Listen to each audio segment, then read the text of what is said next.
Avis vascular centre మన దేశంలోనే the best varicose vein hospital.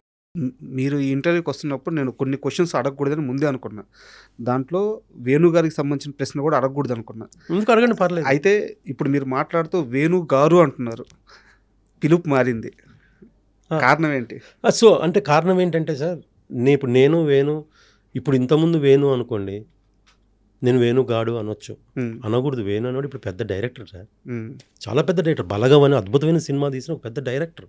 అది చూసేవాడికి తప్పుగా అనుకోకూడదు, తప్పు కదా. ఇప్పుడు నేను వేణు ఉన్నప్పుడు మీ ఇద్దరం మాట్లాడుకోవచ్చు, అదే మరి ఇప్పుడున్న వేణు స్టేజ్కి నేను మాట్లాడకూడదు, అది రాంగ్. నేను ఇవన్నీ కూడా రియల్ లైఫ్లో తెలుసుకున్నాను సార్. నాకు తెలియదు, నేను చాలాసార్లు సార్ మీకు తెలియదు, నేను పిచ్చోళ్ళలాగా హీరోల మీద కౌంటర్లు వేసేవానండి, అందరు నవ్వుతున్నారు కదా అని తెలియదు నాకు. అప్పుడు తర్వాత నేను రియలైజ్ అయ్యాను తప్పు ఇవన్నీ అసలు. అంటే నవ్వుతున్నారు కదా అని అనేవాడిని, కానీ నా నవ్వు వెనకాల చాలామంది బాధపడతారని తెలుసుకోలేదు. ఆ తర్వాత తెలుసుకున్నా, ఓహో నేను ఇది అలా ఉండొద్దు, చాలా తప్పు చేశాను నేను. అంటే మన లైఫ్ కూడా కొన్ని పాఠాలు నేర్పుతుంది కానీ అలా పాఠాలు నేర్పింది నాకు. డబ్బు విషయంలో పాఠం నేర్చుకున్నారా? అమ్మో తప్పకుండా. నేను ఒక ప్రశ్న అడుగుతా, సూటిగా సమాధానం.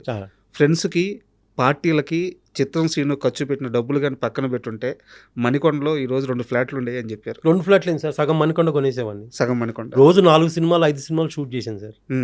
4 సినిమాలు 5 సినిమాలు షూట్ చేశాను. అప్పుడున్న రేటుకి సగం మణికొండ కొనేసేయచ్చు. బాగా వేస్ట్ చేశాను సార్, డబ్బు చాలా వేస్ట్ చేశాను.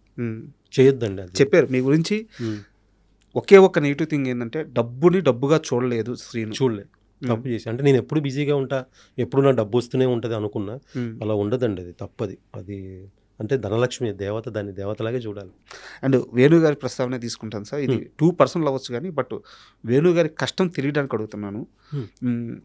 మన మధురానగర్లో ఒక బిల్డింగ్ ఉంటుంది, ఆ బిల్డింగ్లో వేణు గారు, అంటే ఆ రోజు నైట్ ఏం జరిగిందో నాకు తెలియదు కానీ, ఆ నైట్ బయటికి పోవడానికి కూడా ఆయన చేతిలో డబ్బులు లేక ఆ బిల్డింగ్ దగ్గర ఆగిపోయి అక్కడే స్టే చేయాల్సి వచ్చిన రోజు ఒక రోజు నాకు పర్సనల్గా తెలుసు.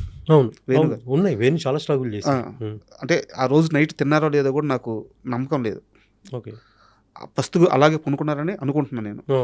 అలాంటి వేణు గారు మీ దగ్గర టచ్ అప్ బాయ్గా జాయిన్ అయ్యి, తర్వాత ఆర్టిస్ట్గా మారి, తర్వాత ఇప్పుడు డైరెక్టర్గా మారి, సో నాకు చెప్పండి, వేణు గారిలో ఉన్న ఆ తపన ఏంటి? ఎలా కష్టపడతారు సినిమా కోసం? చాలా కష్టపడతాడండి. 24 hours బ్రెయిన్లో సినిమా అని వేరే ఉండదు. వేణు గారికి వేరే ఆలోచన ఉండదండి. నా దగ్గర చేసి మీకు అసలు మీకు విషయం చెప్పనా, అప్పట్లో కొత్తలో మానిటర్ వచ్చేది. అప్పుడు అంతకుముందు మానిటర్ లేవు, తర్వాత మానిటర్ మనం చేసిన షార్ట్ మానిటర్లు చూసుకున్నాం. నాకు మానిటర్ వేణు అండి, నాకు మానిటరు వేణు గారు. నాకు ఎలా అంటే నేను షార్ట్ చేసి వచ్చి వేణుని చూస్తే వేణు బాగుందంటే బాగాలేకపోతే అనేవాడు, బాగాలేదు అయితే ఇంకా బాగా చేయాలి. డిస్కస్ చేసుకునే వాళ్ళం మేము. అన్న సీన్లో బాగా చేయలేదు మీరు అనేవాడు, చెప్పేసేవాడు. ఓపెన్గా చెప్పేవాడు. తర్వాత నా దగ్గర ఉన్నప్పుడే మేము అంటే బ్రదర్స్ లాగా ఉన్నామండి. నేనేదో సార్ లాగా అసిస్టెంట్ లాగా లేదు, మా ఇంట్లోనే.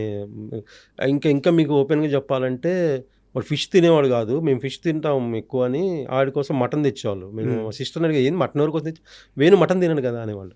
అంటే ఆడి కోసం తెచ్చి వండేవాళ్ళు. అంటే అంత బ్రదర్స్ లాగా అయిపోయాం కలిసి. అది దేవుడు కలుపుతాడు కొంతమందిని, అలా కలిపాడు అంతే. ఇంకోటి వేణు చాలా టాలెంటెడ్ అండి, చాలా అంటే చాలా మల్టీ టాలెంటెడ్ వేణు. అసలు ఎంత మల్టీ అంటే పాటలు పాడతాడు, రైటింగ్ సైడ్ చాలా మంచి సీన్స్ రాస్తాడు. మీకు ఎందుకు బలగమే నిరూపించడానికి నేను చెప్పడం ఎందుకండి, క్లైమాక్స్ ఎన్నిసార్లు చూసినా యాడవని సందర్భం. క్రియేటర్ అండి, అంటే క్రియేట్ చేస్తాడు. అబ్బో చాలా మల్టీ టాలెంటెడ్ అండి, చాలా విషయాలు. ఇంకా మీరు చూడండి ఎల్లమ్మతో ఇంకెలా ఉంటుంది, వేరేలా ఉంటుంది. వచ్చిందా కాల్? వచ్చిందండి, ఎల్లమ్మ చేస్తున్నాను నేను. మంచి క్యారెక్టరే పిలిచాడు వేణు గారు, పిలిచి క్యారెక్టర్ మన లుక్ టెస్ట్ కూడా చేశారు. మంచి క్యారెక్టర్ చేస్తున్నాను సార్. అంటే నేను మామూలుగా అడుగుతున్నాను, చాలా ఫ్రెండ్లీగా తెలుసుకోవాలని అడుగుతున్నాను. ఒకప్పటి మీ టచ్ అప్ బాయ్ దగ్గరికి వెళ్ళి ఇప్పుడు ఆయన డైరెక్టర్ అయ్యి ఆయన సీన్ చెప్తుంటే మీరు యాక్ట్ చేస్తుంటే ఆ ఫీలింగ్ ఎలా ఉంది సార్? చాలా ప్రౌడ్ మూమెంట్ అండి. మీకు తెలుసా, బలగం తర్వాత వేణుకి ఎన్ని కాల్స్ వచ్చి ఉంటాయి, పెద్ద కాల్స్ వచ్చి ఉంటాయి కదా. నాకు అన్ని కాల్స్ వచ్చాయండి, నాకు అన్ని ఫోన్లు వచ్చాయి వేణు గురించి. మీ వేణు డైరెక్ట్ ఎంత అద్భుతమైన సినిమా, అంత ఎంత ప్రౌడ్ మూమెంట్ అండి. అంటే అక్కడ నా ప్రస్తావన కూడా ఇచ్చింది, అది నాకు కూడా పేరు వచ్చినట్టే కదా.